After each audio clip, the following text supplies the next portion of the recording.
Paz, igreja. Como foi dito, meu nome é Anderson, sou pastor em Brasília, da Igreja Vivo por Ti. Me sinto muito honrado pelo convite. Queria apresentar minha esposa, Keila. Olha ela ali. Meu filho mais velho, Paulo, está do ladinho. Ele tem vergonha, por isso que ele não vai levantar. Deus possa abençoar. E oro para que, de alguma maneira, minha vida seja útil nas mãos dele para a edificação da sua. Eu gostaria que você abrisse a sua Bíblia em Filipenses, capítulo 3.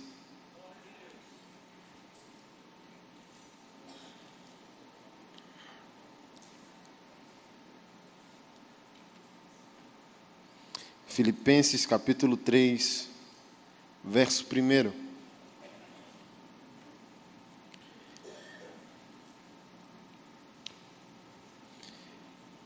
Nesse último mês, Deus tem ferido o meu coração, no bom sentido da palavra, de uma maneira que eu não tenho experimentado nos últimos 20 anos, que é o tempo da minha conversão. Ele tem enchido meu coração de expectativa. O peso do temor, do retorno do Senhor, tem me incomodado positivamente todos os dias. Eu acordo e quero que seja naquele dia. E ele tem pesado no meu coração, dizendo, é hoje. E eu tenho dançado essa música, amém, é hoje. E o dia acaba e não acontece nada. E o outro dia começa e ele diz, é hoje. E eu digo, amém, é hoje. E eu danço aquela música. O dia acaba e nada. Mas por que o peso de temor? Porque o hoje de Deus talvez não seja imediato, mas a pergunta é, você está pronto? Porque o apóstolo Paulo disse que o hoje já era hoje 2000 anos atrás. Então, se o hoje de Deus, há 2000 anos atrás, era uma questão de extrema importância, extrema urgência, como deveria estar sendo a nossa relação de expectativa com Deus? Se fosse hoje mesmo, o hoje imediato e não o hoje processual, progressivo, você estaria pronto? Amém. É um encontro de terror ou é um encontro de amor? O quão a sua vida tem provado aquilo que você espera, aquilo que você aguarda? Sua vida prova o que você espera? Sua vida é a comprovação do que você tem aguardado?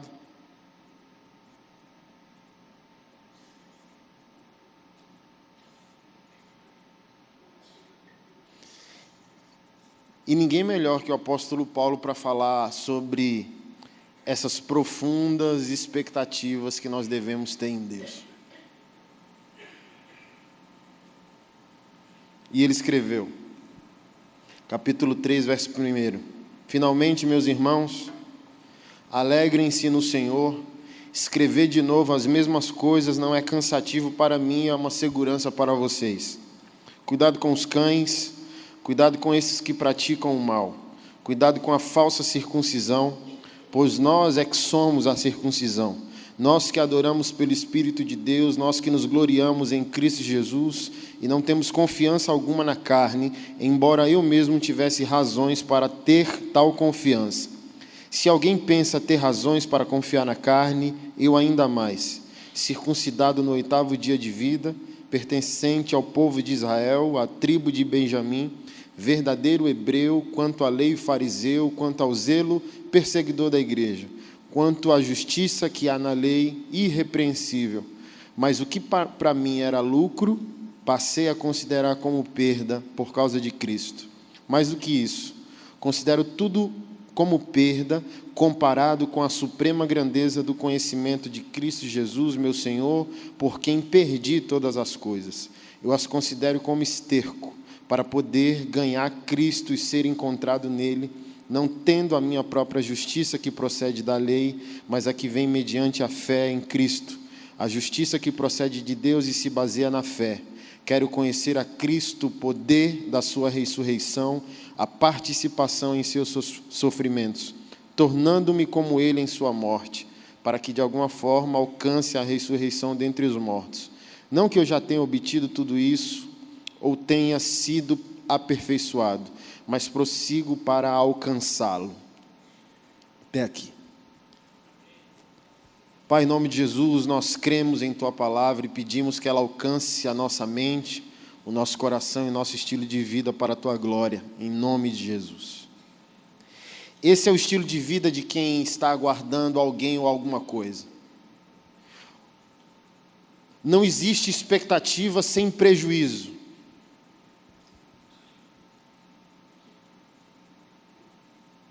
O apóstolo diz que há um extremo, profundo, grandioso prejuízo em se relacionar com Jesus e aguardá-lo.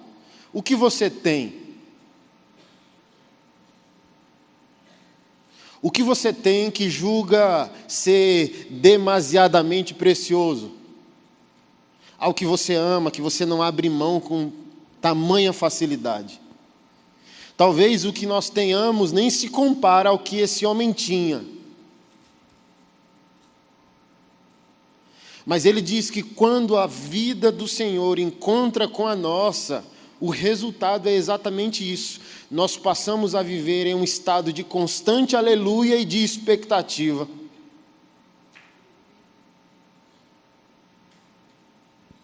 Porque quando há essa junção, essa conexão, ele diz: eu tenho tudo por perda.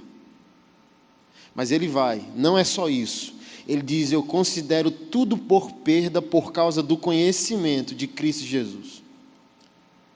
Então imagina, foi justamente esse homem que foi chamado para ser apóstolo, que escreveu em outro lugar, que em Jesus estão escondidos todos os tesouros que dizem respeito à ciência e à sabedoria.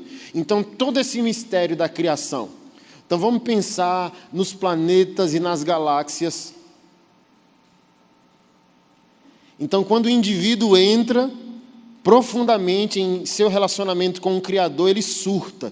Ele surta porque ele é subtraído em pensar nessa mente grandiosa e criativa que criou todas as coisas. Então você consegue explicar tudo que foi criado? Não.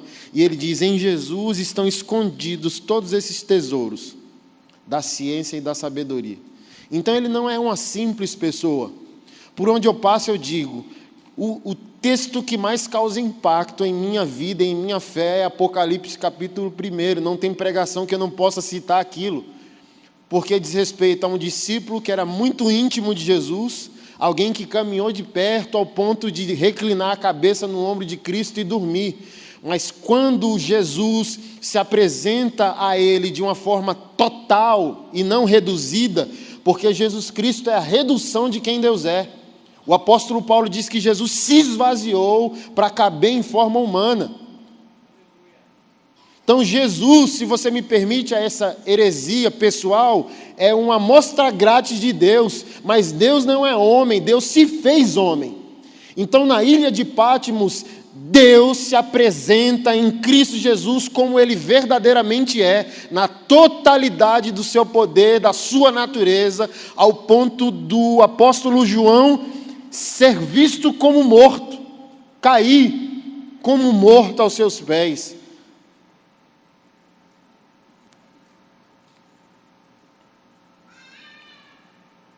Então, queridos, se a nossa vida não está sofrendo profundos e grandiosos impactos na expectativa de quem é Deus, hoje à noite é uma noite de profunda reflexão e temor. Se eu sair daqui e voltar para Brasília dirigindo, sabendo que eu deixei 2 pessoas com muito temor no coração, eu me sentirei realizado. Ele diz: eu tenho tudo por perda, por causa da suprema grandeza. Outras versões dizem por causa da sublimidade do conhecimento de Cristo Jesus. Então imagina. O apóstolo Paulo, ele foi muito longe em Deus. Poucos de nós vai tão longe como aquele homem foi. Quando ele fala isso, da profundidade do conhecimento de Cristo Jesus, vamos pensar um pouco em quem Adão era antes da queda. Não existia erro, pecado, dor, morte, enfermidade, pobreza, nada. O mundo era um reflexo da eternidade em Deus. O mundo era perfeito.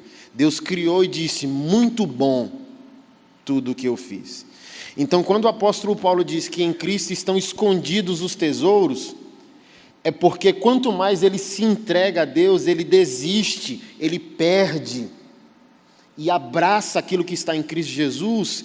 Deus conduz o apóstolo Paulo como um ser humano redimido a toda a herança que antecede o pecado de Adão. É como se Deus pegasse o homem futuro e levasse ele para o passado. Eu gosto de desafiar a igreja dizendo que Gênesis deveria ser o último livro da Bíblia e Apocalipse o primeiro. Porque o Apocalipse nada mais é que a devolução a tudo aquilo que nós éramos sem o pecado. Então o apóstolo Paulo fala muito sobre a herança dos santos na luz. E o que é isso, na minha interpretação? Nada mais do que a devolução da nossa perfeição antes do pecado. Por isso que ele diz, é sublime demais conhecer a Cristo, é alto demais, é profundo demais, é caro demais. Por isso que a gente desiste de tudo e de qualquer coisa, porque quanto mais eu tenho a Cristo, sou achado nele, sou dele e ele é meu, mais eu volto a ser tudo o que eu deveria ser, se o pecado não existisse. Eu passo a ter tudo o que eu teria se Adão não tivesse pecado.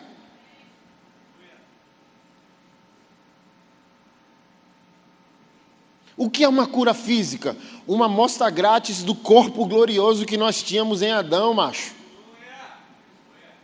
Não é o apóstolo Paulo que diz, olha, o Senhor está voltando e vos dará um corpo glorioso. O corpo glorioso que você vai ter em Cristo, nada mais é do que a devolução do corpo que você tinha antes do pecado.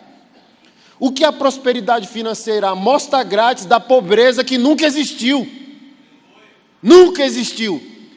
Seja feita na terra como no céu, irmão. Então, se eu supor que é normal a vida que nós vivemos hoje, eu estou dizendo que o Senhor está exportando o que não existe nele. Então, você acha que tem guerra, pobreza, violência, morte, choro, enfermidade no céu? Por isso que o apóstolo Paulo diz, é grande demais, desiste de você para receber Jesus. Desiste do que você tem para receber o que Ele quer te dar. Por isso que é tudo perda. Eu quero perder, porque quanto mais eu perco, mais eu ganho. Eu acho isso magnífico, querido, porque a palavra de Deus é uma lei, um mandamento, porque nos tornamos extremamente involuntários em viver, em amar, em querer o bem. Então Deus coloca a vida em termos legais. Se chama de Senhor e nos chama de escravos, por quê? Porque já não há uma voluntariedade no prostrar. Ele força o nosso prostrar, a nossa obediência. Mas se a gente perceber, o mandamento não existe pelo simples mandamento. O mandamento existe por amor a Deus nos conduzindo à vida. Então, quando Ele pede para a gente amar através de um mandamento, não é que Ele quer que você ame, mas Ele quer que você seja revolucionado por uma prática de amor. Você não quer amar, porque você morreu em Adão. Mas quando você diz que quer Deus e quer caminhar com Ele, Ele te obriga a amar. O amor na Bíblia não é um conselho, é um mandamento. Mas quando você entende que aquilo vai gerar vida, progressivamente você vai desistindo de Adão, desistindo da sua velha natureza, do seu rancor, do seu ódio. Quando você vê, você já está num estilo de vida de amor. O seu ser foi regenerado ao amor, porque antes do pecado você amaria com muita facilidade. A generosidade na Bíblia é um mandamento. Dizimar, ofertar, investir no pobre, na viúva, por quê? Você não quer fazer. Porque você recebe, a palavra diz, olha, quem semeia pouco, colhe pouco, quem semeia muito, colhe muito. Não é porque Deus fica preso a você devendo alguma coisa. É porque você entra num fluxo de vida que existia antes do pecado. Onde a vida é fácil, entendeu? Onde o fluxo é constante. E a gente se esbarra na própria obrigação da palavra, que não é uma obrigação, é vida.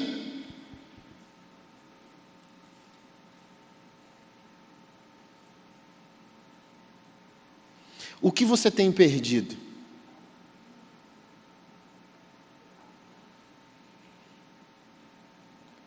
Você quer ver, em termos práticos, se você tem perdido alguma coisa? É só avaliar o seu tempo de conversão e se perguntar o quão parecido com você mesmo você continua sendo e quão parecido com Cristo você se tornou.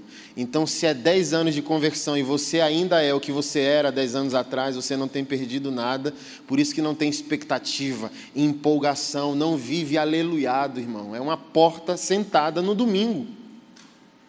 E para mexer com você, com as coisas de Deus, querido, se você não tem entusiasmo, mas amado, se tem 10 anos e eu perco a cada dia, Maranata, é hoje, é agora. Quando pedem para eu fazer, eu já estou voltando, querido, porque eu fiz, eu não vivo mais por uma obediência exterior, o meu coração foi atraído. O apóstolo Paulo diz, eu quero ser achado nele. Você tem consciência do que é isso? Eu quero ser achado nele.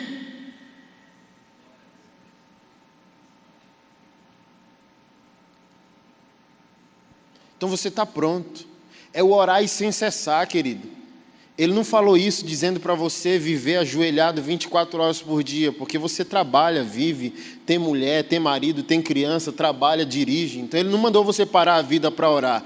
Ele está dizendo que aquele que está em Cristo e é achado nele vive em estado de constante aleluia, alerta, prontidão, eis-me aqui. Então eu estou dirigindo, mas eu estou orando, porque eu estou pronto. Eu estou pregando, mas eu estou pronto. Eu estou orando, pregando, meu espírito está aceso, minha expectativa é real, minha obediência é palpável.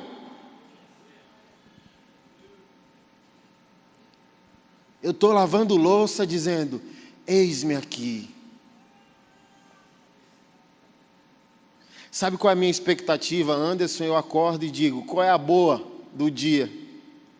O que nós vamos fazer juntos hoje? Qual o prejuízo que você vai me dar? Porque você sabia, andar com Jesus Cristo, irmão, é sofrer prejuízo.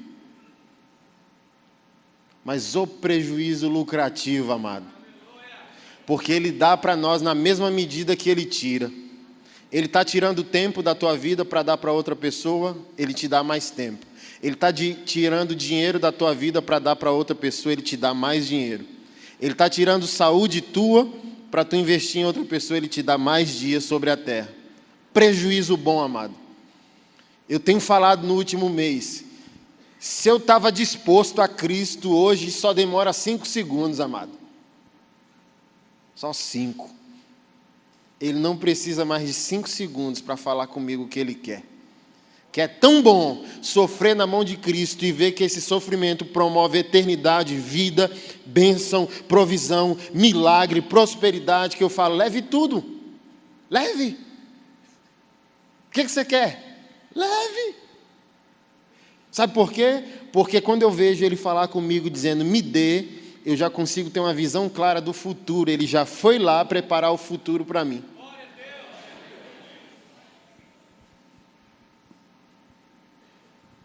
Anderson, eis-me aqui, me dê sua vida, tome. Anderson, eis-me aqui, me dê seu dinheiro, tome. Anderson, eis-me aqui, me dá tua casa, tome. Me dá teus dias, tome. Me dá teu carro, toma tudo, macho. Sou teu. Eu sou achado em ti. É por isso que o apóstolo Paulo desenvolveu desprazer em viver sem propósito. Viver é Cristo, morrer é lucro. Eu quero partir e estar com o Senhor. Só fico por causa da igreja. Porque o cara tem uma expectativa real, amado, é palpável. O cara diz Jesus, Jesus diz eis-me aqui. Jesus diz Paulo e Paulo diz eis-me aqui. Uma aliança real.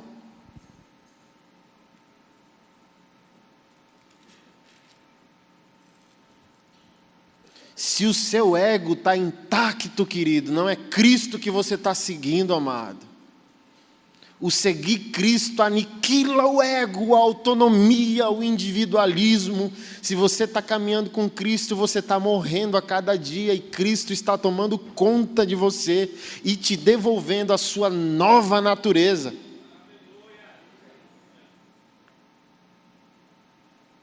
Te devolvendo a tudo aquilo que você deveria ser.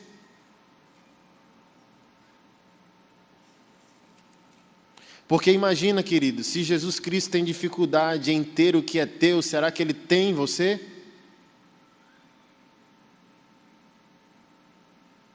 Porque no final das contas, Jesus não quer o que é teu, Jesus te quer. Mas se você for dele, não há resistência que Ele tenha o que é teu. Então, se o Senhor demora 10 anos para te convencer sobre o que é teu, será que Ele te tem?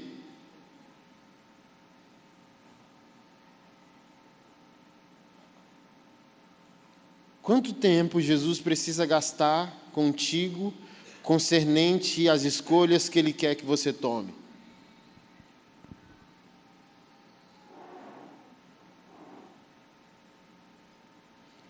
Você se assemelha àquilo que você aguarda, amado. Você atrai aquilo que você ama. Você atrai aquilo que você honra. Você é igual àquilo que você está esperando.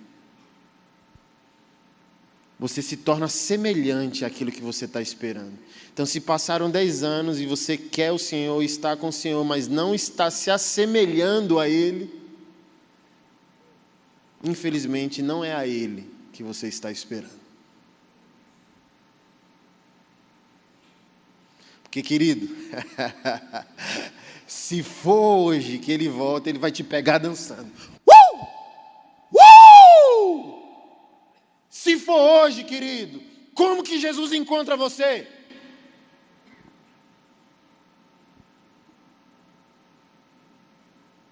Como?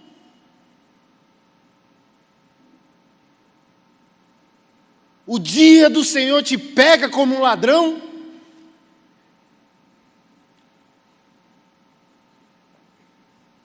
Eu fiquei tão impactado esse mês que a gente fala tanto sobre a glória de Deus, glória de Deus, glória de Deus. O Novo Testamento está recheado, o apóstolo Paulo falou 1 bilhão de vezes, viver para a glória de Deus, viver para a glória de Deus, e a gente não toma dimensão. Se a gente for ver no dicionário o significado da palavra glorificar, literalmente é prestar uma homenagem. Então, o que é ter expectativas no Senhor? Ter um estilo de vida prestando uma homenagem a Ele. Então, o que é uma oferta em um dízimo? Para quem não está com Ele e é achado nele é dinheiro. Para quem está com Ele e é achado nele é uma homenagem. O que é a santidade? Santidade não é o que eu deixei de fazer. Santidade é a escolha que assumo em prestar a Ele uma homenagem. O que é adoração? Não é música, é uma homenagem. Tudo é uma homenagem. Não irar-se no trânsito ou se arrepender depois de 5 segundos de ter xingado alguém, só é possível porque a gente diz, Jesus, eu quero te homenagear.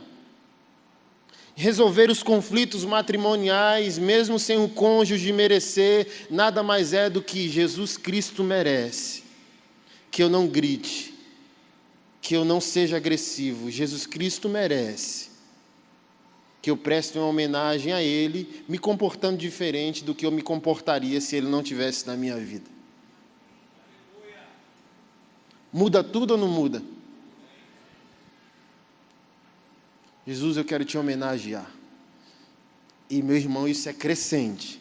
Quanto mais você escolhe homenagear Jesus, mais você surta para bom.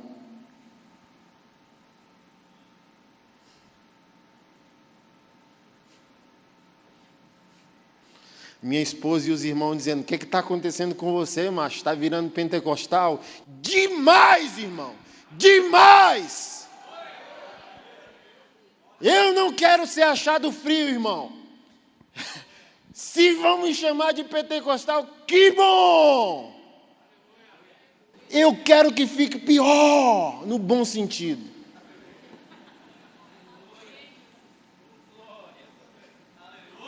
Pastor, tão racional, pastor, a gente entra na tua biblioteca, mais de 500 livros, o que está acontecendo? Está perdendo controle no culto, pastor. Eu estou, amado, perdendo controle.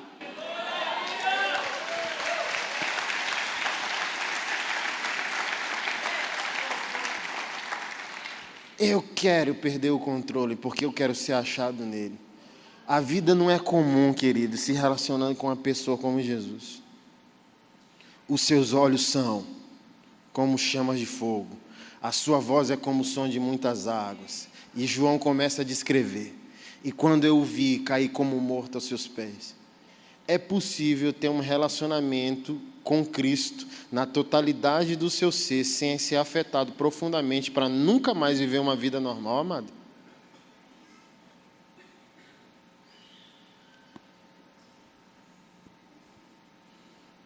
A minha pergunta é: como você pode ser frígido se relacionando com um Criador do universo?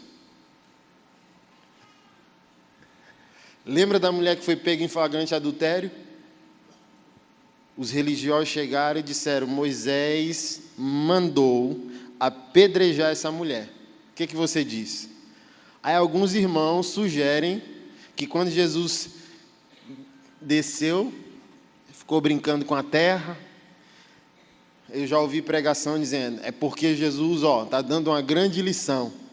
Se agachou para receber a inspiração do Espírito Santo sobre o que falar.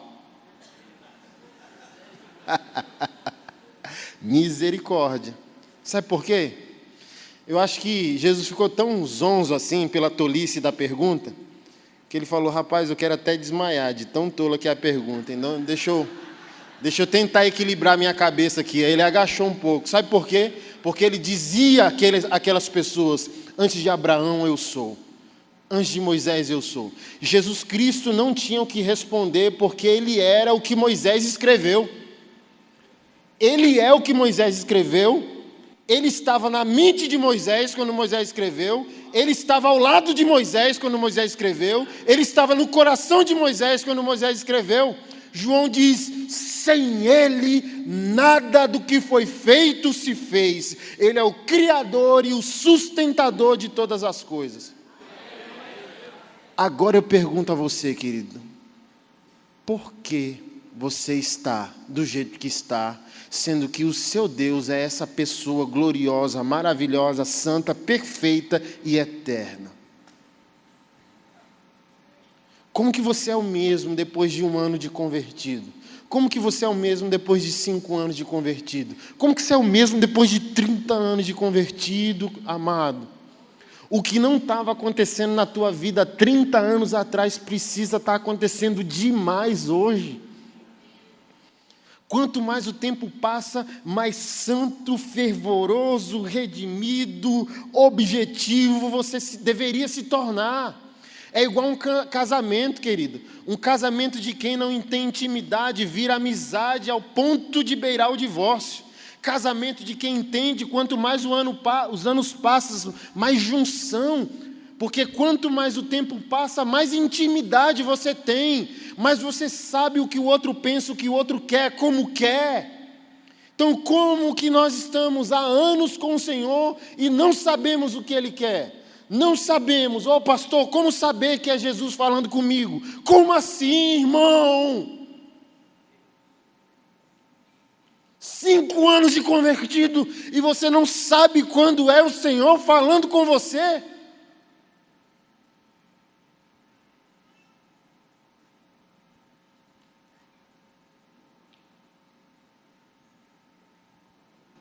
Porque a gente pode chegar a essa gloriosa experiência com o Senhor de levar só alguns segundos e minutos para saber quem é. Porque não há rivalidade. Sabe o que é pecado e desobediência? Somente uma rivalidade de amores. É confuso saber quando o Senhor fala, porque você ama todo mundo. Então há um turbilhão de vozes na tua mente e no teu coração. Mas se o teu amor é exclusivo,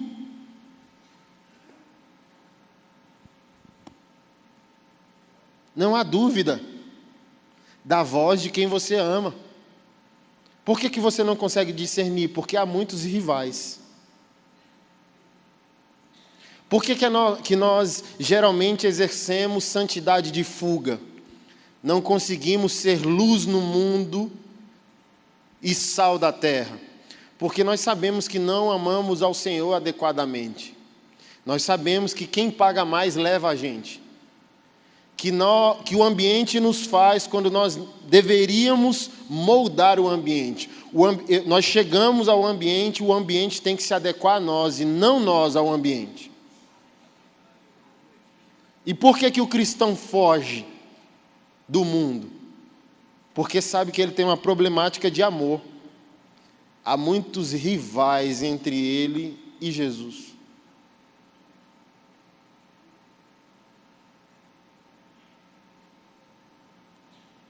Pastor Neil pregou essa quarta-feira aqui, foi? Ele falou semana passada, amado, Deus em amor permite que alguns filhos não cresçam. Falei, rapaz, explica aí, pastor, que trem doido que é esse? Aí ele falou, por amor, o Senhor permite que alguns crentes não cresçam por não terem raízes.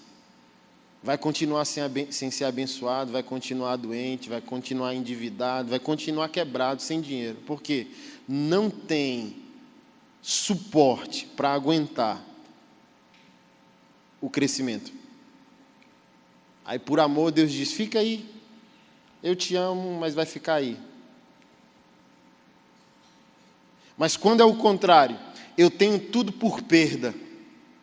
Eu não amo nada, eu amo uma pessoa, nem o céu eu amo. Eu não quero ir para o céu, eu estou seguindo uma pessoa. Eu amo uma pessoa e essa pessoa é Jesus. O apóstolo Paulo é o tipo de crente que não corre perigo em ser abençoado.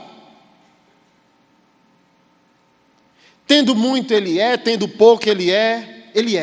Na igreja ele é, na sociedade ele é, em qualquer lugar ele é o que é porque está comprometido com uma pessoa. Ele não está comprometido com uma recompensa, ele está comprometido com uma pessoa. Ele conheceu uma pessoa. E ele diz, eu tenho tudo por perda para conhecer profundamente essa pessoa.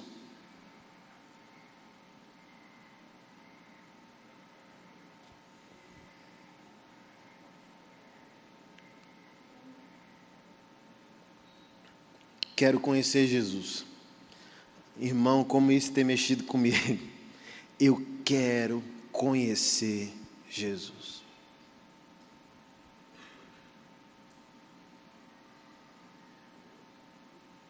Isso é caro. Por isso que não é todos entre nós. Jesus Cristo mesmo disse, o homem vai empreender uma construção que ele calcule bem o que vai gastar, para não parar no meio do caminho e ser envergonhado. Você vai ter o que você ama. Você vai se assemelhar ao que você aguarda.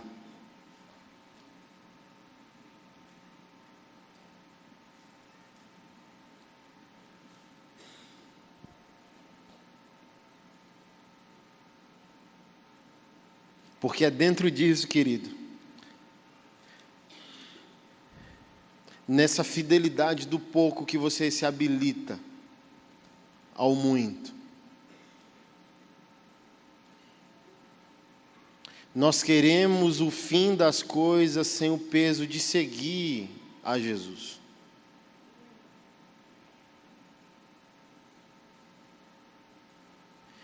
E por que eu estou com muita expectativa?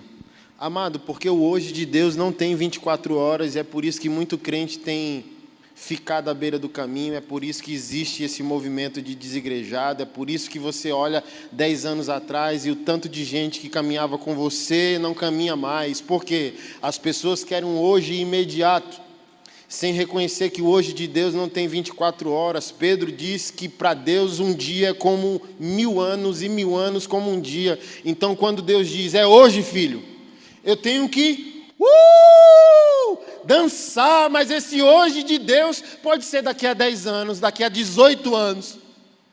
Mas quando cumprir,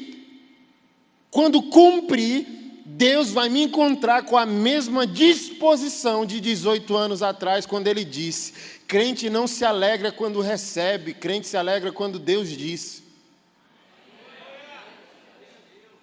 Jesus Cristo disse: quando o Filho do Homem voltar, acaso encontrará fé na terra?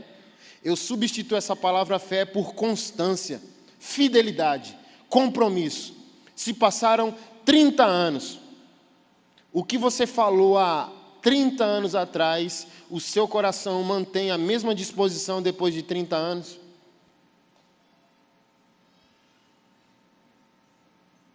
Eu prefiro crer no hoje de Deus, nem que esse hoje demore 1000 anos. Sabe por quê? Porque a minha obediência também está preparando a igreja para o meu bisneto, irmão. A minha colheita não diz respeito à minha colheita, a minha colheita diz respeito à colheita de muitos. Então o hoje de Deus não se limita ao agora, ao cronos, as 24 horas que eu conto, mas a eternidade. Deus está bolando um plano com a minha obediência. Quando eu obedeço, Deus trama um plano de redenção ao mundo. Quando eu obedeço a Deus hoje, talvez as minhas ofertas estão protegendo a vida dos meus netos.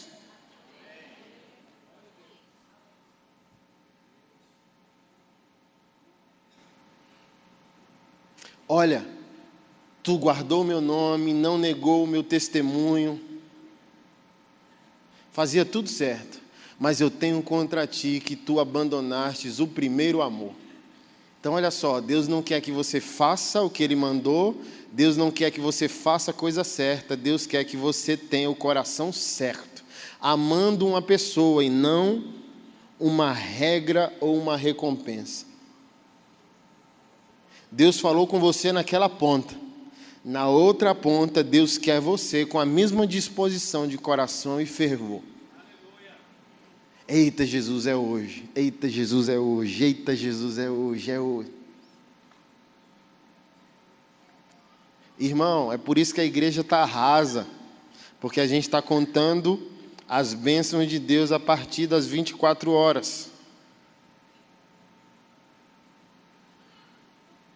Olha a promessa que Deus fez aos santos do Antigo Testamento, em Hebreus 11, diz: esses homens dormiram sem receberem o cumprimento da promessa. Mas Deus não disse que eles receberiam?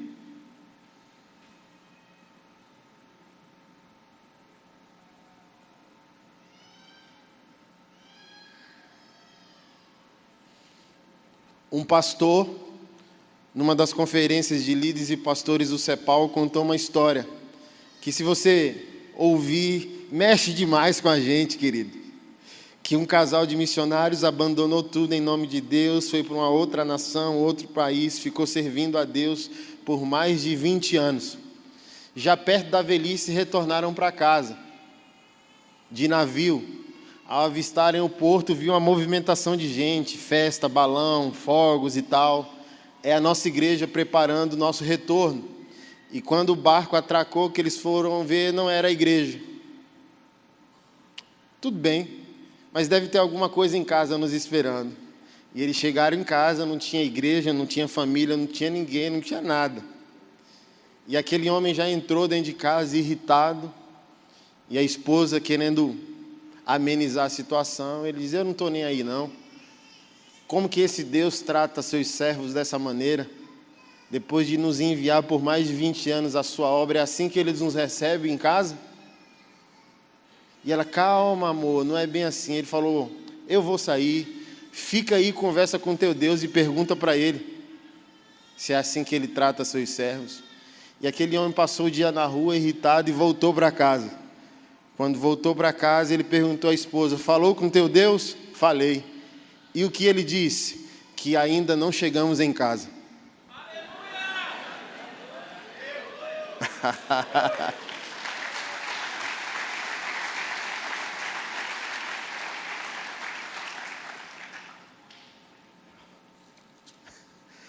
Quem você está seguindo, amado? Uma pessoa ou uma recompensa? Porque a força de toda a sua fé não se baseia numa recompensa, se baseia em uma pessoa. Aquele que quer ir para o céu não tem fervor espiritual. Só tem fervor espiritual aquele que está seguindo uma pessoa. Sabe quem desiste com muita facilidade? Renuncia, ama, pede perdão, investe. Faz qualquer coisa em nome de Deus. Não é aquele que está visando o céu, é aquele que caminha com uma pessoa. Porque andar com Jesus é surpreendente, querido. É um fator surpresa, é uma vida cheia de adrenalina. Você não sabe o que vai acontecer na próxima fase, mas você descansa sabendo, é o melhor que vai acontecer. Martinho Lutero disse: eu não sei quais são os meus caminhos, mas confio naquele que está me guiando.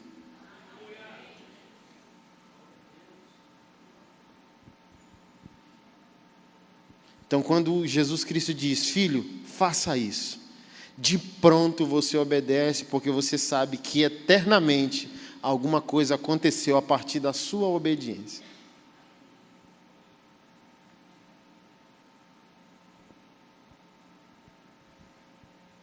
Imagina se o apóstolo Paulo não tivesse obedecido a Deus.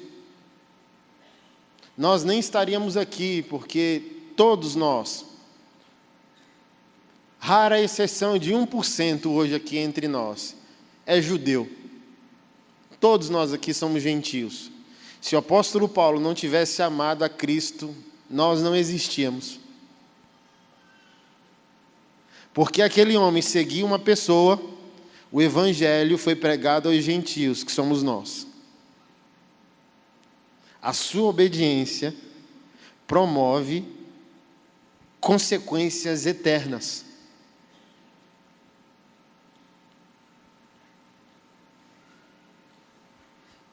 Tudo que você faz, você não faz pelo fazer, você faz porque você quer conhecer Jesus. Imagina, querido, você compra um livro, e por que você está lendo esse livro? Porque eu quero conhecer Jesus. Por que você perdoa essa pessoa? Porque eu quero conhecer Jesus. Por que você amou essa pessoa? Porque eu quero conhecer Jesus. Por que você ajuda o pobre? Porque eu quero conhecer Jesus. Por que você deu a outra face? Eu quero conhecer Jesus e ser achado nele.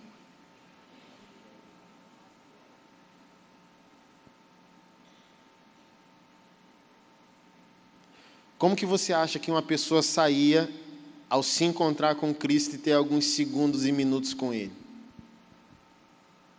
Nele você se torna essa pessoa que já não vive mais no mundo por acaso. Por isso que ele disse: luz do mundo, você não está aí, irmão. A Deus dará, ou deixa a vida me levar. Ele diz: você é a luz do mundo, em mim você traz sentido à terra. Você já não vive por viver, você já não faz mais por fazer. Olha o que o apóstolo Paulo disse: quer coma, quer beba, faça tudo para a glória de Deus. Ou seja, eu não faço mais o que faço pelo simples fazer. Tudo que sou, tudo que tenho, tudo que faço, tudo que penso, tudo que ouço, tudo que vivo, está conectado a um propósito, e esse propósito homenageia a Cristo e o torna conhecido entre nós. Olha o nosso conceito errado de igreja. Igreja para nós é o lugar no qual nós vamos obter uma resposta ou adquirir uma bênção. É um conceito errado, amado. Sabe o que é a igreja? A igreja não é o lugar onde você encontra Deus. A igreja é o lugar onde você revela que se encontrou com Deus. O único que deve se encontrar com Deus na igreja é o ímpio, o pecador, que não o conhece. Mas o crente não vem para a igreja para encontrar Cristo. O crente vem para a igreja para mostrar para o irmão que encontrou a Cristo. O apóstolo Paulo diz, quando vocês se reunirem, um tem salmo, um tem cântico, um tem doutrina. Quando os santos, os filhos de Deus se reúnem, cada um de nós demonstra ao irmão e a todos os irmãos o que recebeu da parte do Senhor. Porque o cristão não é aquele mais que congrega somente no domingo. O cristão é aquele que se assume como a igreja da segunda-feira, onde ele estiver. Olha como mudaria tudo. Quantos irmãos nós temos aqui hoje? Se cada um tivesse em mente essa responsabilidade, esse compromisso, eu estou indo para a casa do Senhor, não somente para receber, mas para entregar o que tenho recebido. Tá doido, irmão? Nem cabia aqui, já tinha que mudar de novo, era um estado de aleluia, irmão. Pastor, desculpa, mas eu não consigo ficar não, eu gosto de andar. Pode andar? Imagina esse estilo de vida, amado. Estilo de vida útil. Estava lendo um livro, né? Pregamos na Bolívia semana passada, estava lendo um livro, O Reino de Deus no meio dos negócios. Porque, por exemplo, empresário é igual músico, se sente pecador demais, amado. Quando o músico se converte, a igreja pesa, que é uma profissão indigna, que o indivíduo tem que largar tudo e tal. O empresário da mesma maneira, o cara está ganhando muito dinheiro, aí vem para a igreja, tentando se redimir, dá o dízimo, já me perdoa, não me mata não. Porque a igreja não está ensinando os filhos de Deus a viverem para a sua glória. E nesse livro, o camarada falou um negócio tão profundo que deu vontade de gritar, irmão. Eu segurei o choro no avião e uma vontade de sair gritando dentro do avião. Ele disse, quando a igreja, os pastores ensinam os filhos de Deus a viverem para a glória de Deus, quando o vendedor fechar uma venda, ele vai ter o mesmo sentimento de euforia de um missionário convertendo uma alma. Ele vai ouvir o Espírito Santo dizendo, você foi criado para esse propósito. Você é um vendedor, você não é um pastor, você não é um mestre, você não é um músico, você é um vendedor. E toda vez que você vender, feche os olhos e chore de emoção, dizendo, louvado seja o Senhor, porque Ele me deu essa sabedoria. Então imagina, esse empresário missionário traz o dinheiro para a casa do Senhor no domingo. Mas o irmão que orou traz a revelação do Senhor. O irmão que estudou traz a doutrina, a revelação de quem Deus é. Ninguém vem de mãos vazias. Um tem as mãos, outros têm os joelhos e os outros têm a corda.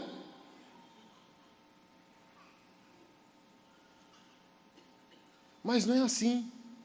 Está vindo todo mundo para a casa de Deus de mão vazia. Porque não tem sido ensinado a ficar de mão cheia de segunda a sábado.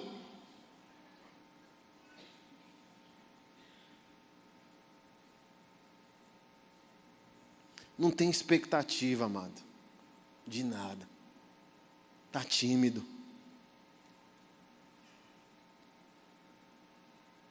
Naquela tempestade que Jesus estava dormindo, olha a repreensão de Jesus, porque ainda sois tímidos. Ou seja, já está caminhando comigo há um tempo, a timidez já deveria ter morrido. Quanto mais está comigo, mais aleluiado fica. Está com medo por quê? Já tem maturidade de você mesmo mandar a tempestade se calar, porque ainda és tímido. Porque vai chegar um tempo na nossa fé que nem com Deus a gente fala mais. Entendo o que eu estou dizendo, né? Tem algumas pessoas que dizem que quando o crente é fervoroso, essas pessoas criticam dizendo, mas está mandando em Deus, agora? Está ordenando Deus? Não, amado.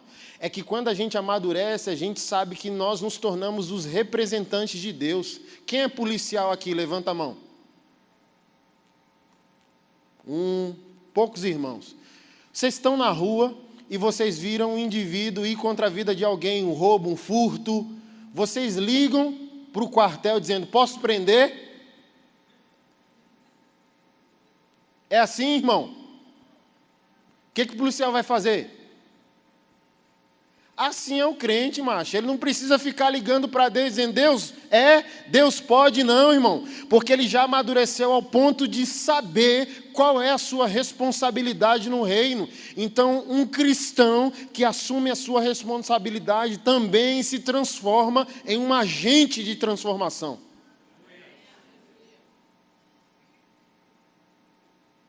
Embaixador do reino, cooperador de Deus.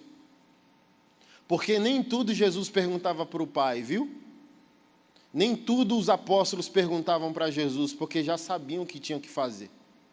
Eles só tinham a expectativa da próxima fase.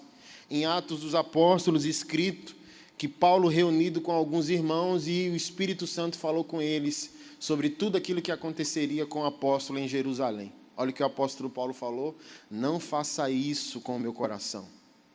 Ou seja, amo vocês. Ele diz, expressamente, o Espírito Santo de Deus já me assegura que eu devo ir, e eu estou pronto para ir, se necessário for morrer.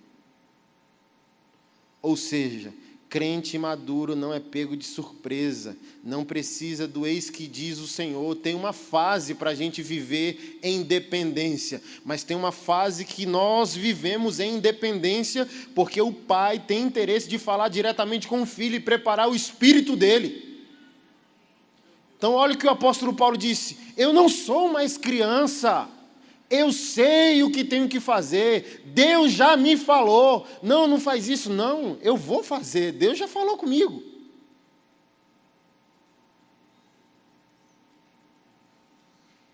Porque o apóstolo Paulo é desse, de acordar e dizer, qual é a boa? Qual o prejuízo do dia?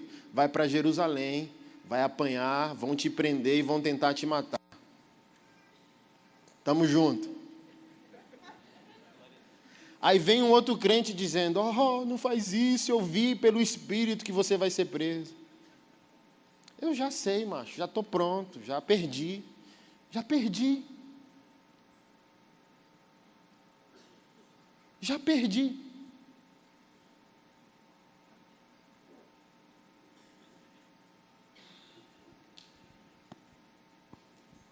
Eu não tenho uma vida como preciosa, ele disse em outro lugar. Perdi. Perdi para ter um prêmio que você não quer ter. Perdi para caminhar com uma pessoa que você não quer caminhar. Olha que conceito de santidade mais maravilhoso, querido. Amado, porque você não faz o que faz? Porque eu amo Jesus. Não é questão de recompensa, céu, inferno, colheita. Não, eu amo uma pessoa.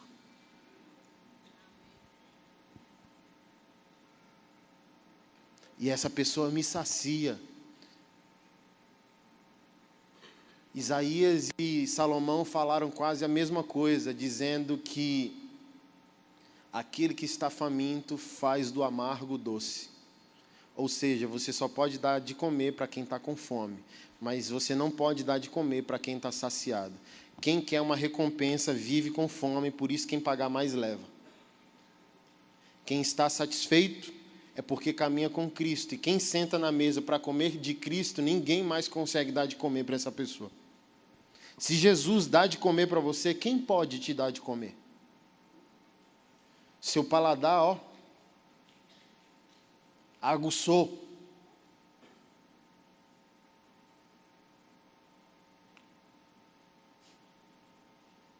Estava falando com os irmãos, que pastor da hora, mano. Nunca vi um pastor com a cara tatuada. E aí, pastor, o que é que você tem a dizer sobre isso? Nada. Eu quero conhecer a Cristo, ser achado nele, participar do poder da sua morte, da sua ressurreição. Eu quero falar sobre morto ressuscitando. Você quer conversar sobre isso? Eu quero conversar sobre enfermos sendo curados. Você quer conversar sobre isso? Eu quero falar sobre Jesus voltando. Eu não estou nem aí. Não tenho nada a dizer. Quem quer, quem não quer, quem gosta, quem não gosta, não me interessa. essa, amado? Eu estou morto. Mas você vê, pastor, beber pode.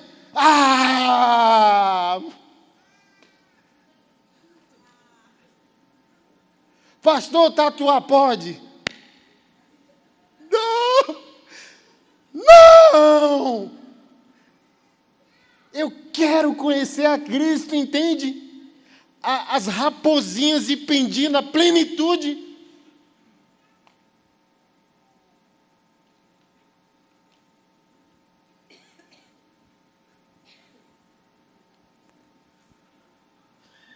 Ô pastor, glória a Deus, hein? Eu quero fazer um aqui no meu pulso. Amada, dá licença. O que é que o senhor acha? Uma irmã semana passada. Amada, por favor, dá licença.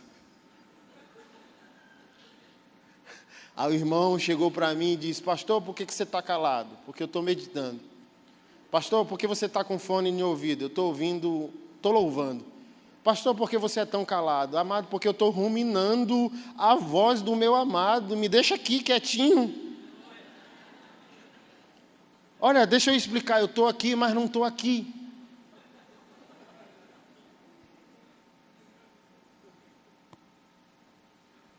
Nós nos esbarramos nos nossos amores por aquilo que não é Jesus, por aquilo que não tem importância eterna, por aquilo que não transforma a nossa natureza.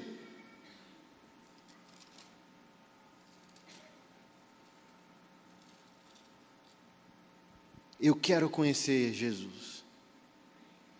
Então nunca mais pense que aquilo que Deus pediu de você é pelo simples pedir. É para te tornar semelhante a Jesus. Tudo que Deus te pede porque aquilo é o fator impeditivo de sua plenitude. Quando Deus pede Isaac, ele queria Abraão. Isaac é o fator impeditivo a uma vida plena. Abraão, eu quero teu filho. Ele não queria o filho, ele queria o pai.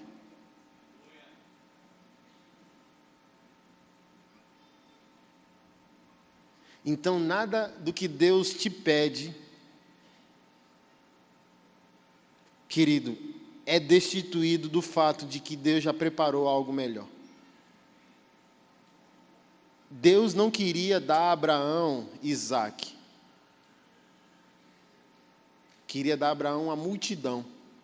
Mas Abraão amava tanto Isaac, que ele jamais conceberia a visão de uma multidão.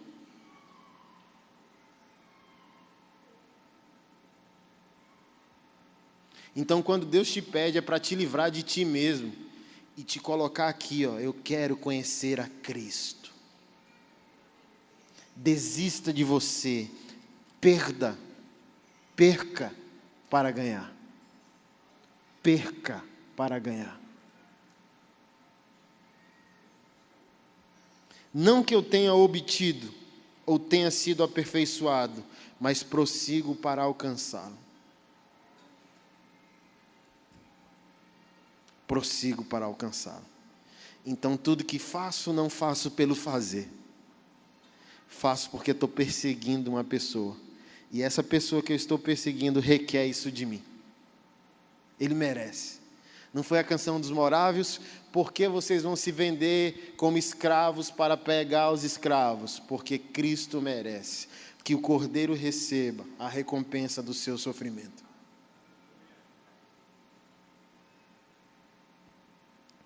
Amado, Jesus merece que você não seja egoísta. Jesus merece que você tenha um casamento pleno, amado. Jesus merece que a sua casa seja uma mini igreja, uma casa de paz, um local de redenção, onde não há grito, estupidez nem violência. Por que sua família cresce em perfeição? Porque nós estamos homenageando Jesus. Por que você não grita mesmo tendo motivo? Não. Porque eu estou homenageando Jesus. Por que você é o que é? Porque eu estou homenageando Jesus. Eu quero ser achado nele.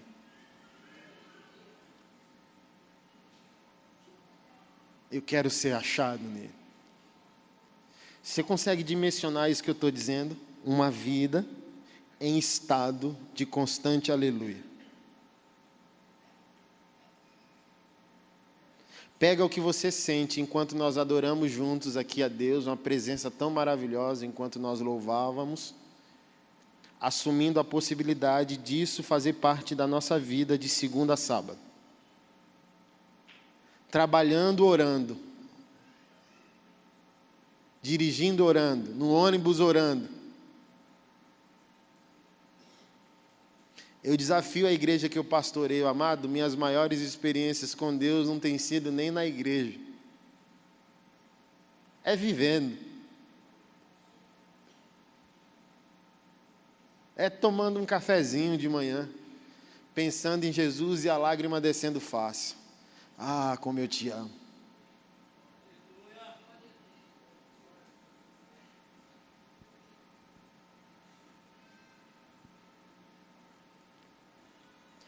Eu gosto de uma experiência que nós tivemos como casal.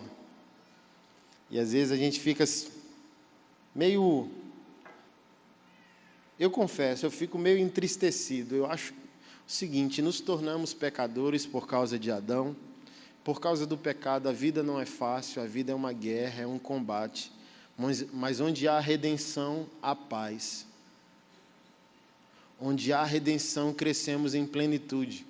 Então eu não finjo a tristeza quando um casal de crentes chega em ponto de guerra, de violência, de divórcio, de estupidez, que é contrário ao que Cristo fez para nós na cruz. Deus nos deu uma nova natureza e uma nova vida na cruz do Calvário. Então é inconcebível um cristão caminhar com Deus sem ser redimido em tudo.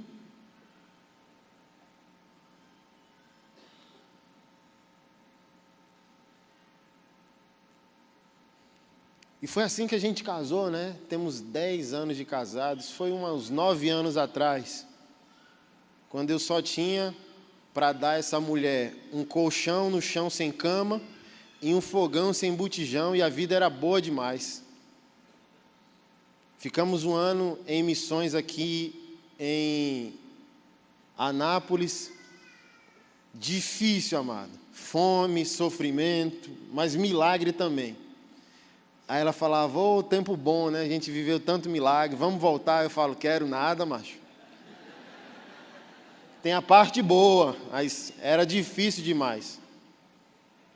Mas um belo dia a gente assistindo, o colchão no chão, e ela deitada no meu colo, a gente assistindo a TV em cima de um caixote, comendo uma pipoca. Aí eu ali, balbuciando uma oração, salmodiando ao Senhor, orando em outras línguas, e a presença do Espírito Santo entrou ali, a gente assistindo. Aí ele me abraçou, eu falei, ah, que presença gloriosa, né? E fiquei ali, caladinho, orando, e ela assistindo. Mas o negócio foi esquentando, esquentando, esquentando, eu não aguentei, comecei a chorar, louvando ao Senhor, santo, maravilhoso, eu te amo. E eu comecei a orar por ela, botei minhas mãos nela, dizendo, obrigado pela vida da mulher que você me deu. Comecei a abençoá-la, e ela sentada no meu colo e minhas lágrimas caindo em cima dela.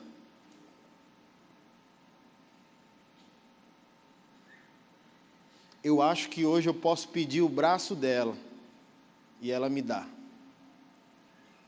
Sabe por quê? Porque ela tem plena convicção que eu não escolhi somente amá-la, mas eu escolhi amar a Cristo, por isso ela está segura. Ela não está segura em quem eu sou, ela está segura em quem me torno por amar a Jesus. E é disso que eu estou falando aos irmãos hoje. A sua vida deveria ser diferente, não pela vida diferente em si, mas por causa do seu amor a Jesus. Não tem vinda simples, amado, quando você ama ao Senhor.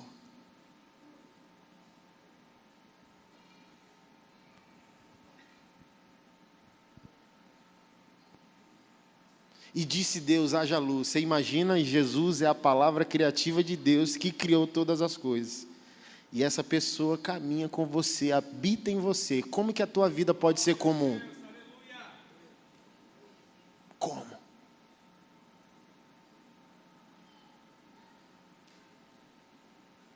Como, irmão?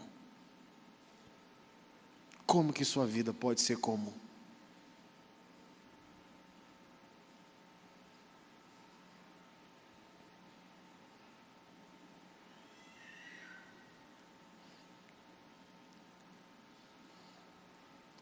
Eu estou vendo, irmão, tenho falado muito esse mês.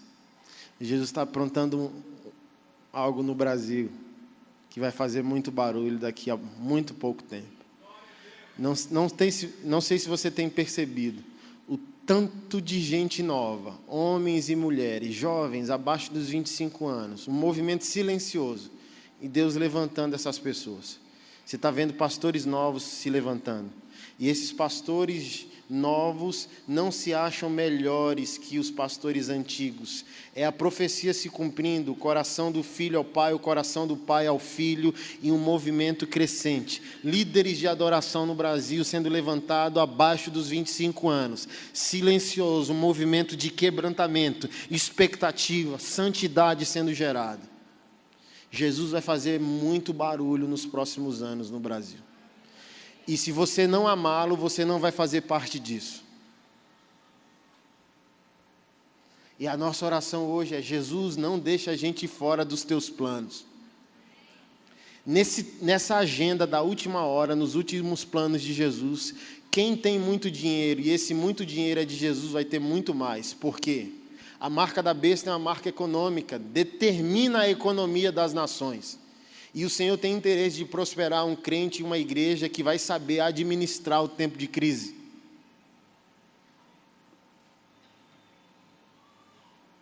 Muita coisa gloriosa está para acontecer. E se você não amar Jesus, você vai ficar de fora. Você quer ficar de fora? Eu tenho chorado dizendo: não me deixe de fora dos teus planos. Eu quero conhecer Jesus e ser achado nele. Vamos ficar de pé.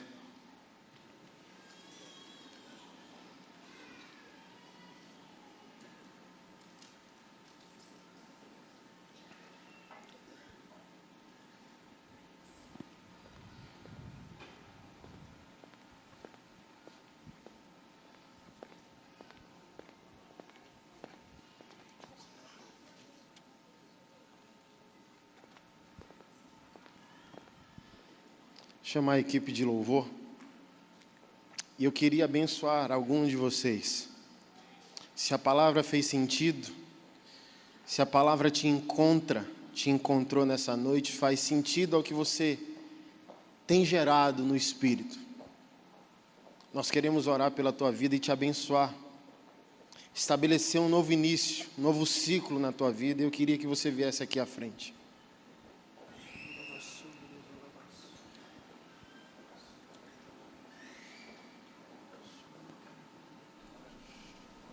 Aleluia, aleluia, aleluia, Jesus, aleluia, aleluia. Reço e caia e alavaçore, recaia e alavaçore, coerra e alavandorsore, raia alavandorsore, coia e alavandorsore, coia e alavandorsore, leço ele caia e alavandorsore, coia. Rekoyala yala lansore koyala lanori yala lansore. Rekoyala yala yara sore yala lanoro sore yala. És bem-vindo aqui em nosso coração. Toma a direção.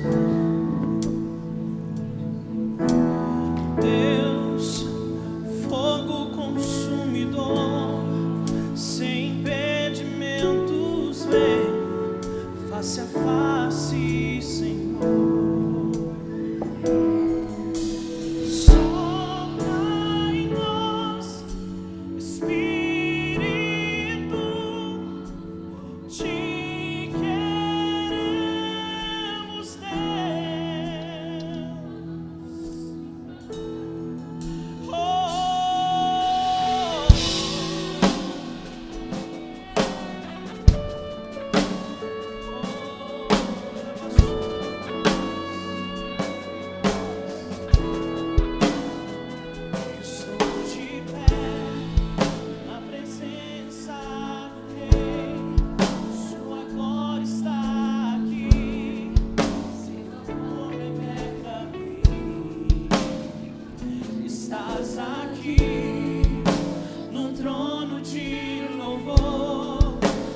presença me curou, fascinado estou.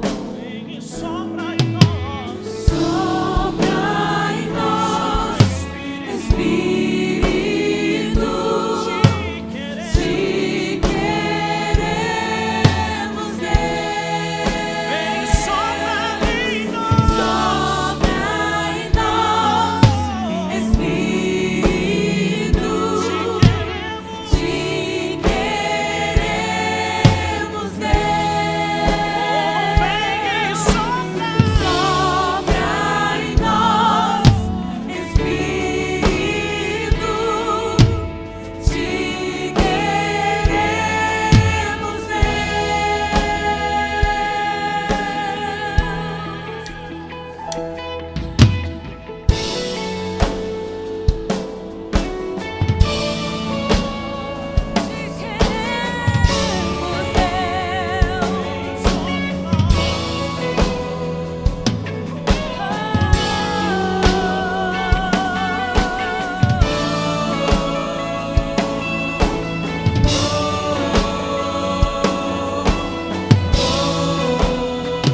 que se abram os céus, o teu reino vem, nossa fé está no nosso Deus. Que se abram os céus, o teu reino vem, nossa fé está no nosso Deus. Cante bem forte, igreja. Que se abram os céus, o teu reino vem, nossa fé está no nosso Deus. Que se abram os céus, o teu reino vem, a nossa fé está no nosso Deus.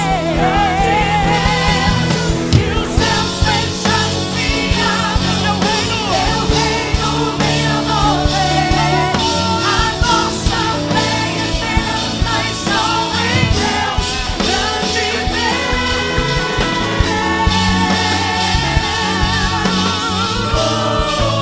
A nossa fé e esperança estão em Ti, estão em Ti.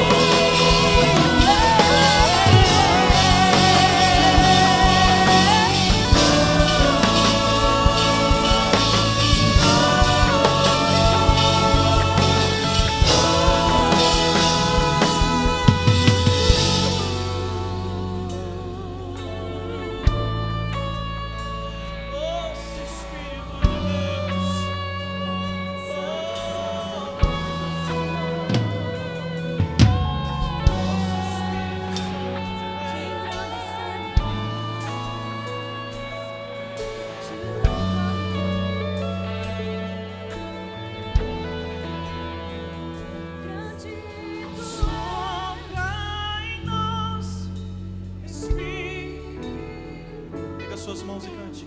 te queremos ver. Clame a Ele, clame a Ele. Sopra em nós, Sobre as nossas vidas. Espírito, Te queremos. te queremos ver. Mais uma vez, sopra em nós. Sopra em nós, Doce Espírito, Espírito, nos transforma. te queremos ver. Não pare de dizer, sopra em nós. Sopra em nós, Espírito, te queremos ver. Você pode adorar esse Deus aí neste lugar. Ao Santo Espírito vem sobre nós, sobre nós. Santo Espírito de Deus.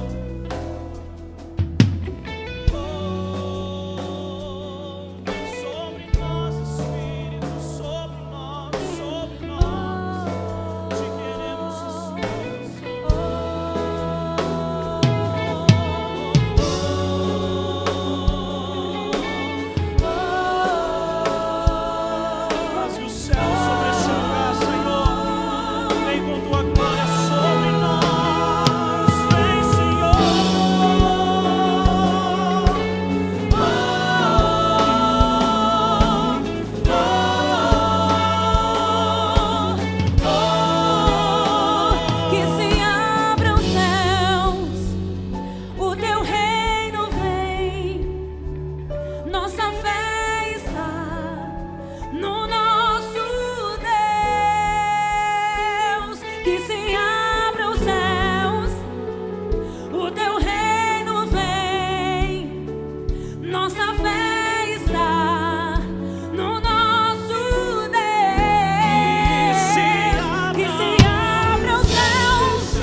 Espírito de Deus, doce Espírito de Deus. Queremos ser cheios, completamente cheios por tua glória.